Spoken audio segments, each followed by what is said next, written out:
Hi, I'm Joey Trombley, and today is the 21st day of July 2015, and today our travels have taken us to the Lakeshore Road, and we're at the Chazy Yacht Club here in Champlain, Chazy. It's more of the Champlain address here, and we have a few folks here. We're going to talk about the Chazy Yacht Club, some other marinas here along this river, this entryway into the mouth of the mouth. It's the mouth of the river, actually, and it leads you right to Lake Champlain. It's a beautiful area. It's kind of a unique marina here in the sense that you don't have the action from the lake, the waves from the lake, or the wind from the lake. They're very well protected here. And with me here I have... I'm Chick Height. I'm my partner Ernie and Namath and I own the Chazy Yacht Club. Okay, and how long have you been involved with the Chazy Yacht Club? We bought the place in 2001. 2001, so 14th year. Yep. This is our 15th year. Your 15th year? Yep. Time goes by, doesn't it? All right, and we have here... Leo Barto. I'm the yacht club manager. You're the yacht club manager, and... John Matten. My partner and I, we own Riverside Marina. Okay, and I think you said earlier, John, that between both these marinas, at least in the mouth of the river, you guys have about 90% of the slips here? That's a rough estimate, yes. I didn't do the exact math. But right, but... in that area, yes. In that area, okay. So, 14 years here, and I guess one of the biggest... obstacles that you're facing right now is the depth of the mouth of the river right now. Yes, that's correct. There's always been an issue. It's a delta. There's a dredge channel at the end of the river, and when the material comes down the river and the current ends, the material gets deposited in the channel, and it has to be maintained and dredged from time to time. Okay. Now, when was the last time this channel was dredged? There was a small dredging project done late in the 90s. Okay. And they didn't take it down to the full depth that it should have been, but they took a few feet out of it to allow some of the bigger boats to get in. And what's the proper depth for a facility like this? I think, I'm not sure, but I think the Corps engineers are looking for 6 feet of draft. At least 6 feet? Yep. And that's at the low water mark? Yes. Okay. All right. And now, once you have the river's dredge, is there like a lifespan before you have to do it again?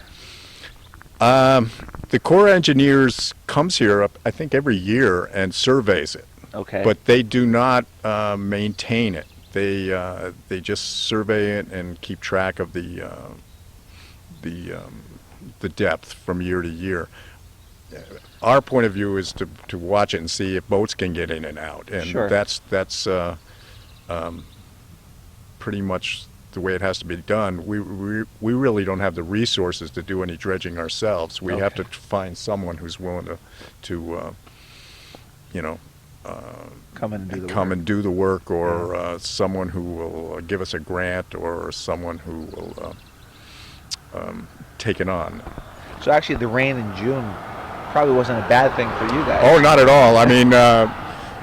You had record amount over 8 inches of rain. I have a chart, and it shows what the normal lake levels are, and I always kind of followed that, except some years it's just completely off the chart, and you can't count on anything. This year was going to be a very low year until the rain came. It was headed towards a very low year, yes. Okay. Now, you had mentioned something earlier that you don't have the resources to dredge the river out, so what would be your options then?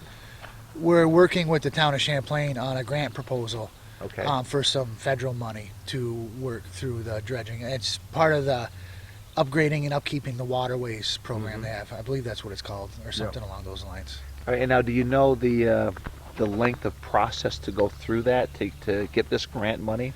Well, the other night we went to the council meeting, and doesn't happen overnight. There has to be a survey done. There has to be estimates for what the cost of the work would do. Then there's the application for the grant, and then there's the awarding of the grant. So they told us if they're working towards that, but their estimate is 2017 would be the soonest that. As far as the work could actually happen. Before the work could actually happen. So would the survey take place this season, or would that be more for next season? They're working on having the survey done and applying for the grant next year. Okay. I think the deadline for getting grants in is in July, there was no way they could possibly get it together for this year. Okay. So the plan is to get it together for next year, and once the grant is awarded, then probably it'll be the following year. So before. survey in 16, if the stars line up perfectly, Yep. it's the survey in 16, dredging in 17. Yes. Okay. Now, if you get the grant for the dredge, is that something that goes out to bid, or is it just like a firm that just comes in and does this? That would be a town project, just like a road project or a bridge project. So So- they would. I'm sure it would go out to bid, or they'd take. Yeah. I'm sure as part of the grant process, they have to get estimates on how much it's going to cost. So the town takes the lead on this whole thing. Yes, it's not something we're allowed to apply. It's a town application. It's not a personal application for these grants. Okay. I see. Okay. Now, let's get back to the yacht club here. How many slips do you have for the Chazy Yacht Club? At full capacity, we have 109 slips. 109, and you, John? At full capacity, we'll have about 40. 40. So 150, about 150 boats total. Yes. Now, what's the ratio from sailboats to power boats for your marina? At our peak, the ratio was probably 60 sailboats and 40 power boats, Okay. and now it's at least the opposite, or it's probably maybe only 20% sailboats at best. All right. And are you seeing the same thing, John? Yes, at the moment, we're pretty much all power boats. You're all power boats. Yes. All right. And how are you doing as far as you had 40 slips? How are you doing this year? We have the 40 slips full. Because the power boats can get in and out In here and out of pretty the easily. channel. Yes. Okay. All right. Now, when we were talking off camera, you were mentioning how unique this area is compared to other marinas. Can you expand on that? Well, let's go down by the river. Want to do it there? Yeah. Okay, let's go do that.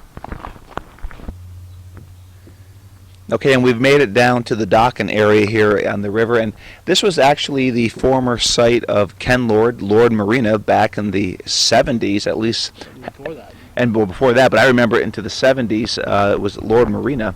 And if Calvin takes a look over here, he's getting a shot toward the mouth of the river.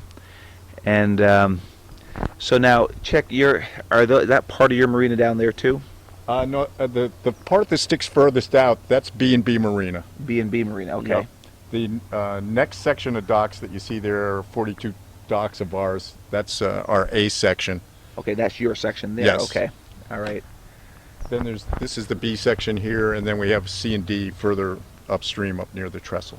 Now, what services, now, do you offer gas here too? Yeah, we have gas and diesel, and we have pump outs. We have a small store and a little lounge. No, I know. Now, is that strictly for the people that stay at the marina, or do you take transients coming through? We do take transits, yes. Okay, now, is that well known in the It's Lake Champlain world out there? well, we're it is known. We're in a bunch of the guides as taking transients. The one thing about this marina that's either a nice thing or a drawback is when you ride by on the lake, there's absolutely no sign that there's a marina here. Mm-hmm. You can it just looks like shoreline, and you can't tell there's a marina here. So it's not like you're going to go along the lake and say, oh, there's a marina, let's see if we can pull in there. Sure. Now, before we walk down here, we talked about how this is a unique marina. Can you kind of explain to the folks on the camera why this makes it so unique? Well, the main reason is that it's completely protected from the wind and wave action on the lake. The south is that way, which is where the greatest number of waves and the worst wave action comes from. North is the other way, and that's the second worst. The only way we can get any waves at all is for it to come in through that opening of the river, and it just doesn't happen very often. And if it does, the most you get is maybe a foot or so wave. Okay. And it's just a quiet, rural setting with a lot of greenery behind it, and also the docks are set up so that as you come in the river, you just pull into your dock. You don't have to navigate very much around other And as far boats. as people staying on their boats, there's nobody on this side of the dock behind them, so they're just They got their they space. have more privacy. They have their space, right? And I mean, and like you had said to earlier, guys, that each marina is for different people. Everybody has their own taste out there, because there's marinas out on the lake where it's like a village out there. Yes, and this is more of a country setting. Right, right. I mean, down. I mean, I've been to other marinas where they all know each other. I mean, they're talking and partying and doing whatever, and all they're looking at is other boats. So here you got a lot of greenery Well, behind here you. you have the turtles sitting on the logs at night and the birds coming down. And we do have fire pits. You guys have Yeah. one. We have one so the customers can have their little campfire at night with their kids and all that kind of stuff. Right. You know, and it is a very country camp-like setting. As We opposed to have a urban. party at the end of the year every year, and the boaters get together, and it's not like it's not a community here. It's just a sort of different community than some of the bigger Right. marinas. Yeah, because all the marinas, we usually, because John's members come over too, and because they have friends on our docks, so they're like, most of the ones down by John, where is Sea Dock, that's all full of, it's one big group of people that came in, and they're just well, I think it was like 8, 9 boats all came at the same time. They just decided to, and they're the ones that use the pit a lot. Well, and what's kind of neat too is that even though in a sense you're competitors, as owners, you also get along together too because you work in harmony with each other. Well, there's no point in arguing because they offer gas, which we don't, but we also have the repair service that they don't. So Okay. we have to work together hand in hand because that's part of the business. So you offer repair. Yes, we own Riverside Marina. We also have a business called the Yacht Shop, Okay. which is we do pretty much anything on boats. From So a lot of engines. props. Oh yeah, a lot of props. A lot of props. As well as Lake Champlain is marked in many ways, there are areas that aren't marked out there. That's very true. And if you don't know the lake, There's a lot of places to hit. yeah, there are. And so it's nice to know that there's a place to get your boat worked on here. So you work on lower units. We do pretty much anything you need done in a boat. So you winterize. Yeah, winterize, shrink wrap, store, Okay. the whole package. Now, do you guys also put boats into the water for them, or they have to get it here themselves? Scott has a That's what we do. Okay. So We you, have a hydraulic trailer. You do. We okay. don't have the capability of pulling sailboats, which is one of the drawbacks because we don't really have a travel lift in the river. Okay. But we have a hydraulic trailer for pulling power boats up to 35 feet or so. Okay. And that's what picks them up and sets them on the stands and lowers itself. And it's all done off hydraulics. I see. Okay. The other thing with the sailboats is that all our docks are on this side of the river's on this side of the road. All the storage is on the other side of the road. So in order to get a sailboat Yeah, you have to into demast storage, it you'd because have to there's demast it. Power lines everywhere. Sure. And Right. that's why we stay away from storing sailboats just for those reasons. All right. Now, Leo, and you're the manager. Yes, Okay. of the yacht club. Yeah. So what's a typical day for Leo? Go around. I go in the first thing in the morning. I do a water test. I do all the cleaning of the bathrooms, make sure they're all changed, make sure the showers are not have any bugs and stuff in them. Mm-hmm. During the day, I take care of the maintenance of the shop, like if it for gas, I pump diesel. If you need to order parts, I order parts in the store for them. Take care of the daily.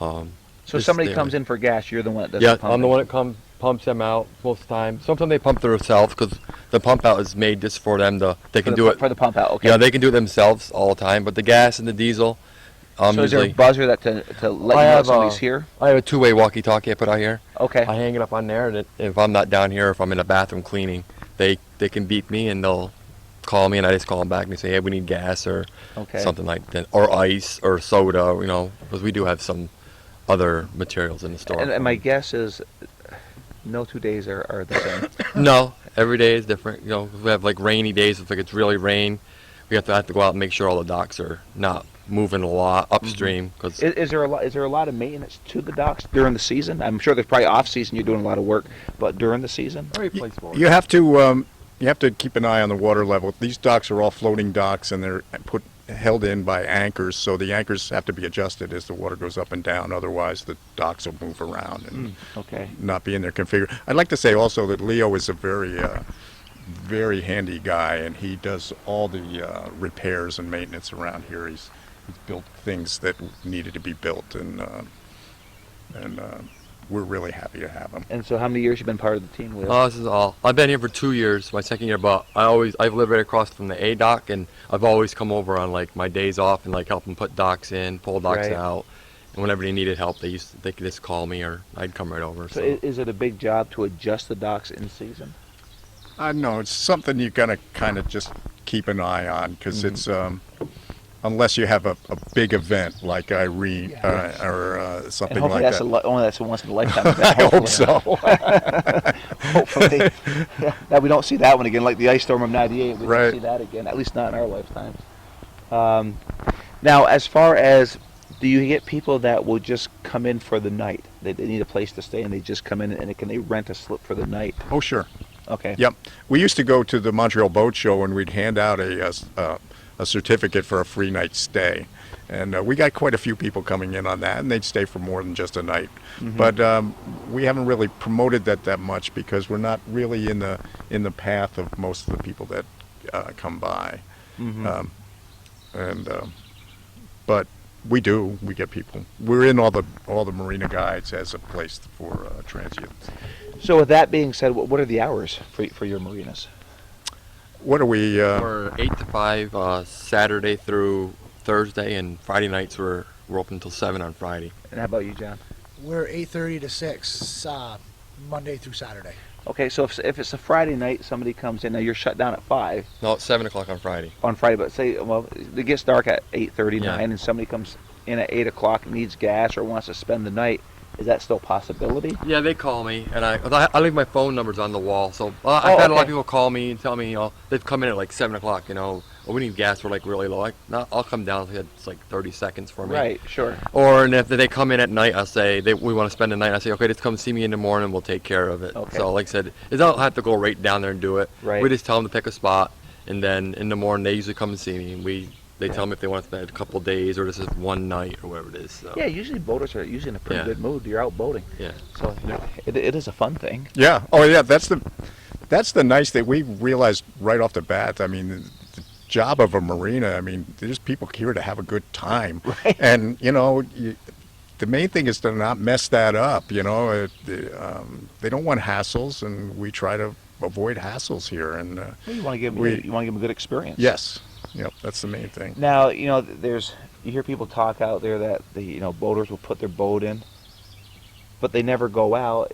That basically becomes their cabin, if you will, and they just come in and spend time on the weekend on the dock in their boat. Yep. Do you see that happen too? We have some of that. Okay. But this place really empties out on a Friday night, and they don't come back till Sunday. All the Probably later, that's too. common, and that's people say we've had photographers come and say, I want to take a picture of the place with all the boats in it, and they said, I'll be by this weekend when everybody's here, and I say, you'll be here on the weekend. There won't be anyone here. Middle of the week Yeah, when middle of the everybody's week, yeah.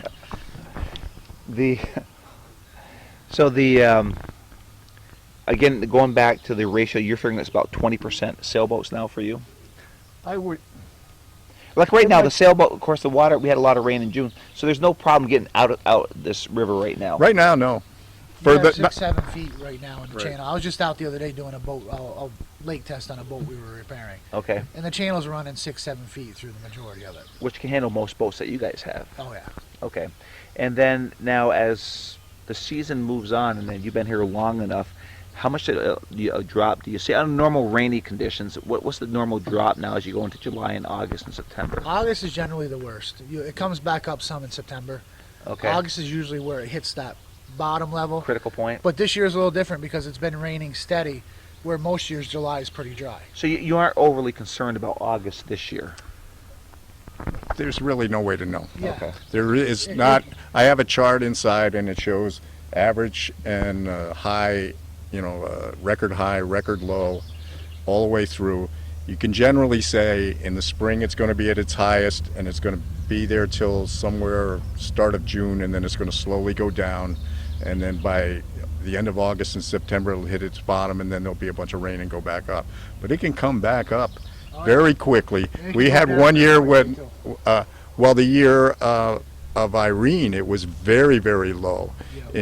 in July, and then at the end of August there was no problem whatsoever. Right. Right. Yeah. So it's just you don't really know. But that the general thing is that it's going to drop through August and then catch back up in and the fall September. rains. Yeah. Now, for your marina, is there a certain time frame that they need to be out of here?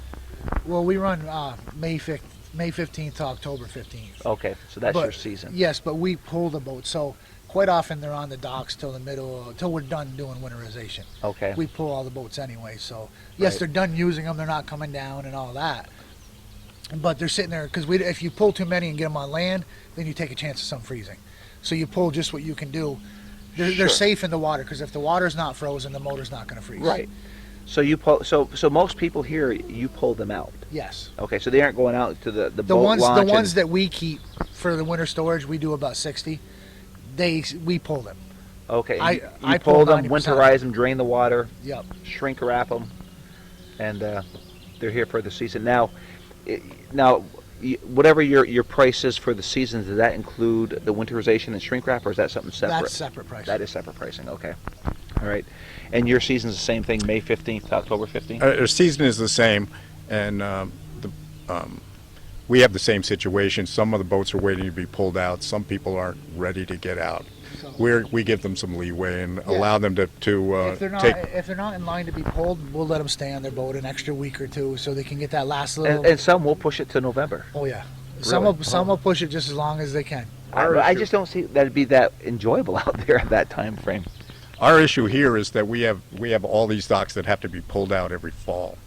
And Oh, you pull these right we out. take every dock out of the We do out of the both. water and store them on land because the rise and fall of the water in the winter and the ice situation would there's a big risk. Now of the there's a docks. marina in Chazy, Gilbert Brook Marina, where Yep. they pull the docks in and they tie them in close to the shoreline. Yep. But in the lake, they don't get the ice flows in the springtime. Okay. That's what actually damages your docks. Is the some years it just melts away and it's not an issue. Other years, you remember when Lord actually had some docks right there. Scott would tell you he's been here for 30 years. The ice came down the river and it just folded them up like accordions. Oh wow. Took Yeah. some of the docks ended up over in Illamont. They just Yeah, it destroyed just everything. destroyed it. For years, they left them in the river too. Right. And I believe that was the year of the ice storm where they blasted at Champlain and everything came down at once, and it just accordioned all the docks that were still in the river. Wow. So I mean, when you mentioned pulling these docks out, that's a job in itself too. Yes. And that's why there's a certain point when everybody has to be off the dock because You gotta we get 'em have up. to get them out. And So how long does it take you to get all these docks out of here? usually takes. There's a lot of work that goes on with it. The taking the electrical off and the water off and stuff like that. That's stuff Leo does during the week. We get teams of people here on the weekend, and we usually about 3 long weekends we get them all out. Over the Saturday, Sunday. Yep.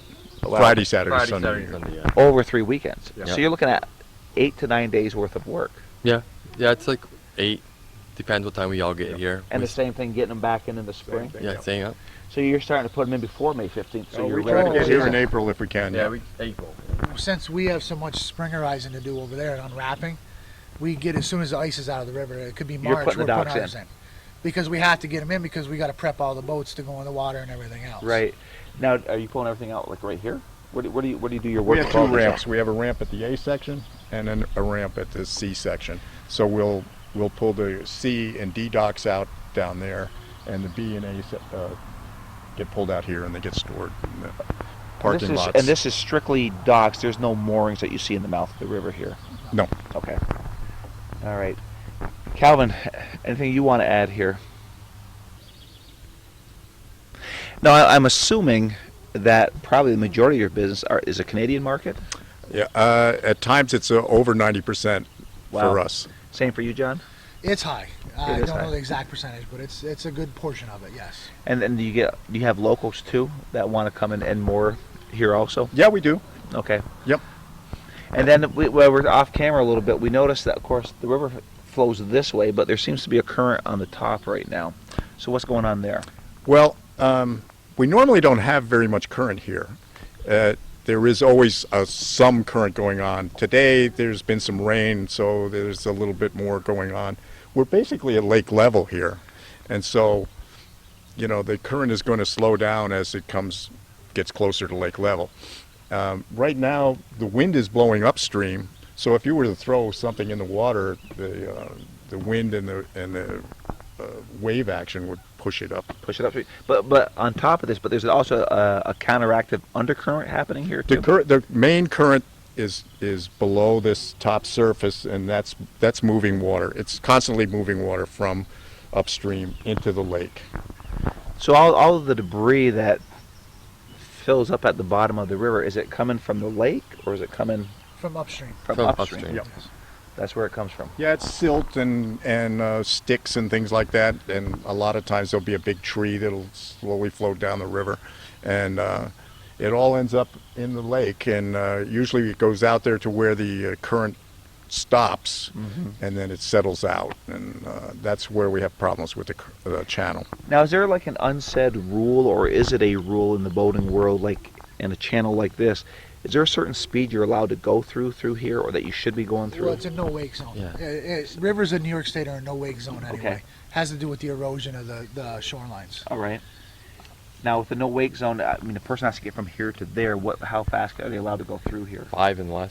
It's 5 and less, but it depends on the boat. Sailboats can go quicker because they have a displacement hull as opposed to a planing hull. Okay. So they put off almost no wake. So Okay. they'll go through a little bit quicker. It all depends on your boat. Some boats can go 5 miles an hour. Some can only go 3 without throwing no wake. Right.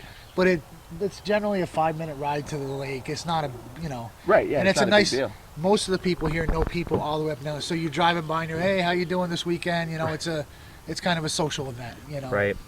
And I assume there's mutual respect among boaters that you don't want to be going through here and slamming waves into people. Yes, for the most part. There's always rude people, but for the most part, yes. Yeah. We put out buoys that say no wake zone. We have a number of them up along the river, and if there's a problem, there's a state enforcement that comes down and makes sure that people adhere to it. But there's always someone, there's a lot of fishermen that fish up the lake, and Well, you have the and, smaller boats going through. That's true. they just Generally the ones that you see the problem with are the smaller boat with the fishermen in them, because they're anxious to get up to where they want to fish or whatever, and they're going faster than they should be.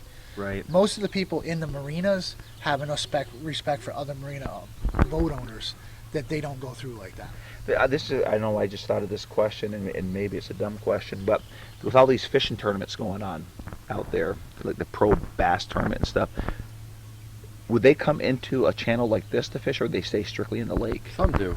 Some do, but the majority fish the weed beds in the different bays in the lake. Okay. But touching on that subject, with the whole channel filling in and the problems that it's causing, that is outside of the state boat launch. So any of these tournaments that they have their trailers in the state boat launch, eventually that channel is going to be closing up to the point where all that's going to stop. Because the state boat launch is on the Riverside of where the channel's plugging. Mm-hmm. So when you see the LCI tournament, Right. there'll be 150 trailers over there at Right. the boat launch. Well, in a number of years, if nothing's done, they're not going to be able to do that. So they have to keep it open. It needs to be done because the economic ramifications for the whole northern section up here Of course. are bad, because you're going to lose. If you lose that, you lose your hotel business. All of these customers stop on a Friday night and they go to Price Chopper and they get their food and their liquor from the liquor store and Right. everything else. Right. And that's all going to stop if the channel closes. It's more than just our businesses that are going to feel the impact from this. Now, if you guys, if Champlain gets the grant to do the work on this river, they start right at the mouth, and how far back would they go? There's there are 5 sets of buoys in the channel that run from the deep water here out to the deep water in the lake, and the real main problem of the channel is between the second two sets of buoys. Second 2 sets of buoys. So it's about a 400-foot stretch, and if that got taken care of, that would pretty much take care of our problems. In all honesty, of dredging project size, it's not a big size dredging project. I'm sure Okay. it's expensive because every project is. Right. But if you look at like the dredging projects that happened in Plattsburgh or any of those places, it's nothing in size compared to that. Okay. All right. So 400. Now, where's the 400 feet that we're looking at? Closer that way? You'd go out. Yeah, when you go out that way. When you go out past the boat launch, Right. as you're going towards the lake, you'll see 5 sets of buoys. That's correct. It's between the second set and the third set That's of where buoys. the issue is. Yes, they're probably 60, 70 feet wide and maybe 300, 400 feet long. So the issue's not in here. Oh, no, it's not. The river's 12, 13 feet all the way through it. Okay, so you have no problem here in the river. None whatsoever. It's strictly over there. It's strictly over there where the water slows down, and it's like you said, it's a delta. As the river flows through, the current goes away, and it just drops all the sediment. Okay. All right, that better picture in my mind. 'Cause I was thinking they had to dredge like all the way through Oh, here. no. It's just So how deep is the river here?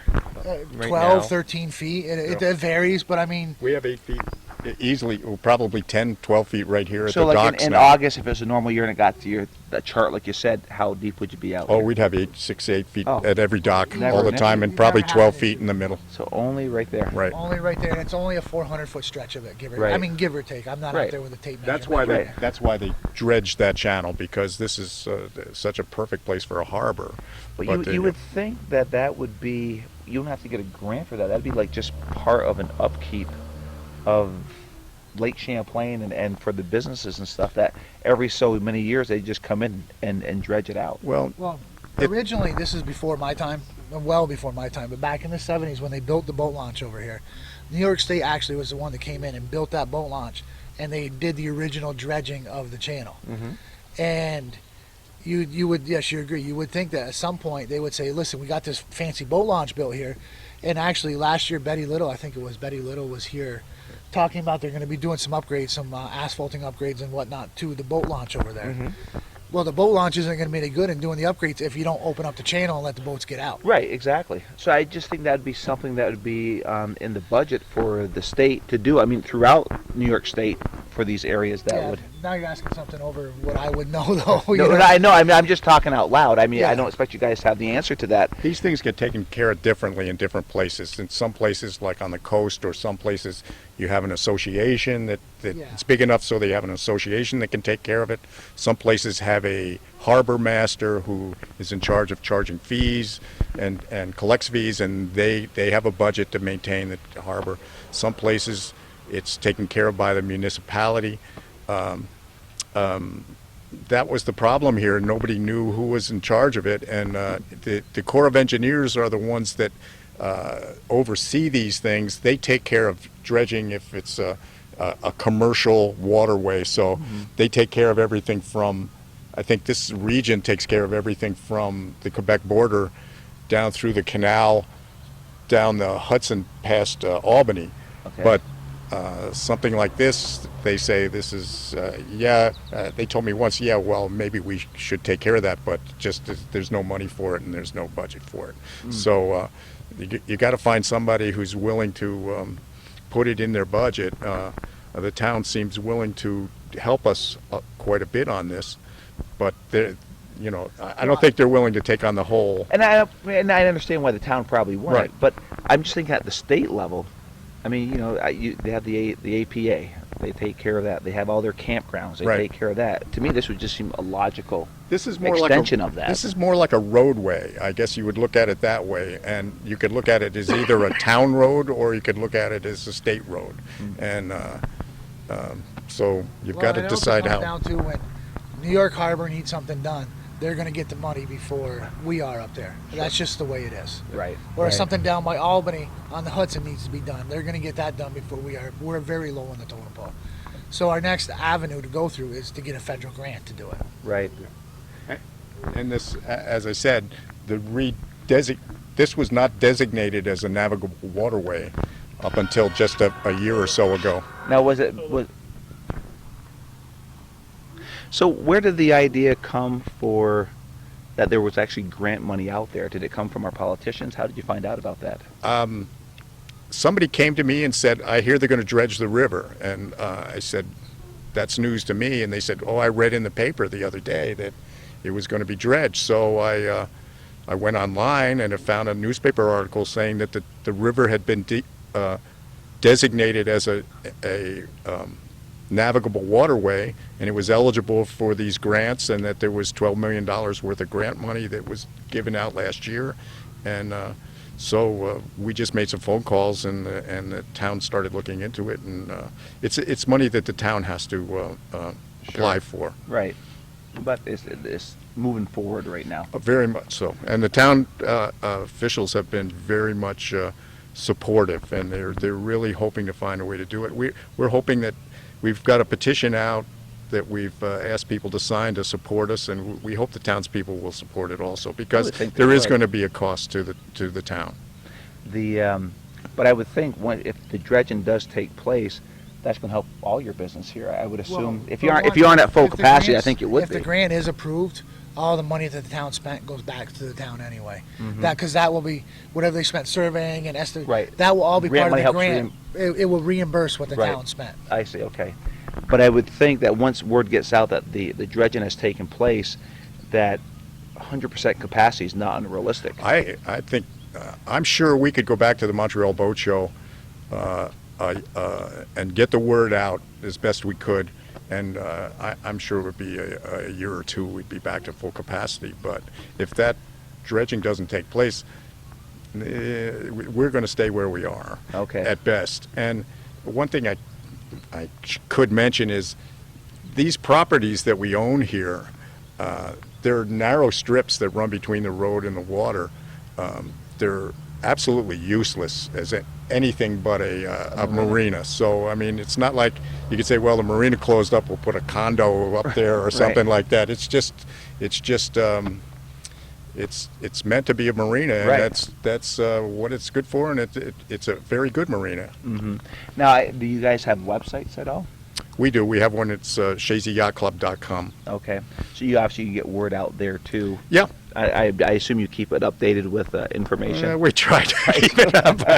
Technology is not our strong point. John, do you have one too? Yeah, it's the yachtshop.net. Yachtshop.net. Yeah. All right. Now, if somebody sees this show, and of course it's on the internet, he posts it on his website, and it goes to the access channels. If somebody wanted to contact you to put a boat here, how could they reach you? The easiest way is through the internet, through the website. But probably the best thing to do is to give Leo a call here at 518-298-2866, and he can tell you what docks are available and explain what's here at the time. So the phone is always on your hip. Yeah, well, this is my own phone. Yeah. But I usually I have the email and everything for it, and I have all the voicemail. So I come in constantly checking the phones, and we do have, like, I've had a couple calls this week for people wanting to know on the end of the week if they have open spaces. Okay, just And to want to come in for the yeah, weekend? they want to come in for the weekend. I tell them, give me a call, and we'll come down. We'll talk out what they're going to say, how long they're going to stay. Okay. And sometimes if you stay an extra, like if you say you're going to stay 3 days, sometimes like the fourth day we'll give them if they want to stay another day, we'll give them a break on that last day, Mhm. just to make them enjoy their stay for the day. Yeah, And like we tell a lot of people, they want to come in, just stay a night. If you like it, like Chick said, you can stay and come a night. You like it, you come see us. Then we'll talk about how much it's going to be for a night or a week, and we have for a month too. Sure. 'Cause we just got a guy in for a sailboat. He came in and he said, you don't have to tell me anything. He says, how much is it for the whole month? I want to stay. It's a guy right down on D-Dock. He's got a good sized sailboat. It's like about Right. 28 or 30 foot. Okay. So he's happy right now. You see him walking every morning. Takes a nice Does walk. he take the boat out often, or it's just on the weekend, or that's pretty much he just... No, he comes in and he's goes out during the day usually and comes back in and he spends the night. Okay. Then like I said, in the morning I see him, he's walking up and down taking his walk and stuff. Now, I know you offer different things. Like, who offers the showers and stuff? We have they have showers too, but we have bathrooms yeah. and they have their own bathrooms. yeah, we have and- bathhouses like Okay. with a big men's side, women's side, showers and mirrors. You can all the good stuff like wash up or shave or whatever you want to do in them. Now, do you have a little store where you're at? No, we mainly focus on repair. We do have a store there, but it has boat parts in it. Okay. It's not the life vests and the fenders and all that kind of stuff. It's more the pumps and Okay. what we associate with what we would actually fix in a boat. Okay. Now, is that kind of what you have over here? Yeah, we have a store. You do, We okay. keep certain things on the rack, but we have a supplier that we deal with, and if anybody needs anything, we can have something here, usually within a day or two. Okay. And we supply a lot of Okay. So there's equipment a for lot here. people. Good. Now, if they wanted to contact you, John, how do they reach you? The easiest way is through the phone for the shop. It's 518-298-2108. 2108. Okay. Calvin, anything you want to add more? No, but when you and I close up, I think we ought to go to the launch site. Want to go to the launch site? Yeah. Okay. Very good. Well, I'm with Chick, John, and Leo. I don't know if he's guys have anything they want to say that we didn't cover? Yeah. Not all talked out. You're all talking. Well, you guys were very, very informative, and I know the people here will really enjoy this show. Anything local, people just crave that. And I just want to take this time too to make an appeal to Hometown Cable, and Calvin is not federally funded. He's not state funded, so he's strictly donations.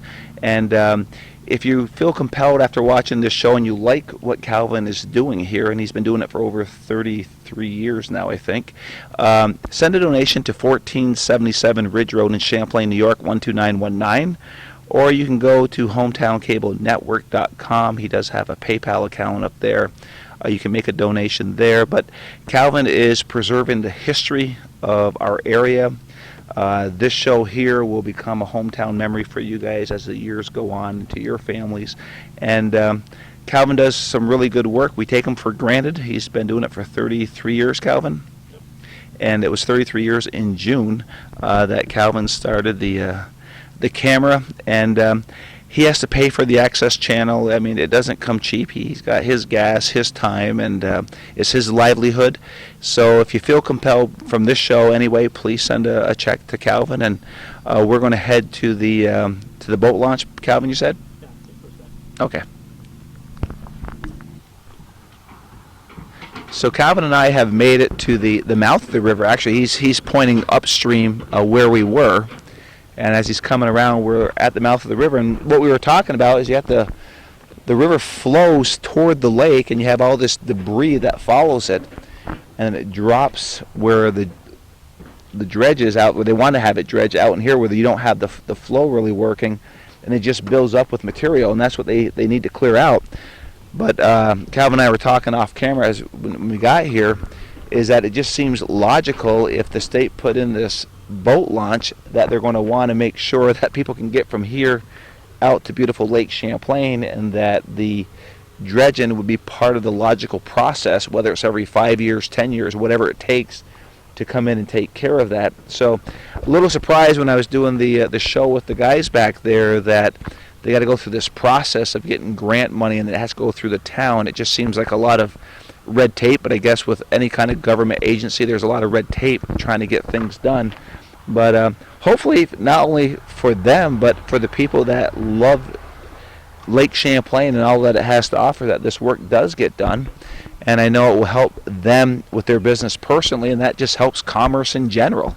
So, but this is what we were talking about, and we wanted to get it on camera for you to see. The river is absolutely gorgeous, and like Chick said, it's a unique marina because boats can come right in. They aren't trying to get in between other boats. They come in right to their dock, come in straight, park it. They have the beautiful trees behind them. It's very therapeutic. It's very relaxing. It's very quiet in this area right here, and yet literally, because it's a no wake zone in the river, they are within easily 5 minutes to get into massive Lake Champlain, which is like 108 miles long. And if you head up north, you're going up toward the Richelieu River in Canada, and actually you're going to go up by Fort Blunder or Fort Montgomery as you get to Rouse's Point. So I'm Joey Trombley. Today is the 21st day of July, and we're very fortunate. It had rained, at least where I was coming here, Calvin. It was coming down pretty hard, and it quit in time for us to do this show, which I'm very thankful for. And the skies still look a little ominous, and I think there will be some rain. Not a lot of rain today, but some more rain is coming today, and which has kind of been our summer this year with a lot of rain. Then it gets warm and humid, and then more rain shows up. But today is the 21st day of July 2015. I'm Joey Trombley. On the camera himself is the founding father, Calvin Castine. And like I said a little bit earlier, if you really enjoyed this show and what we've done here today, please send a donation to 1477 Ridge Road in Champlain, New York, or go to hometowncablenetwork.com and make a donation on the PayPal account.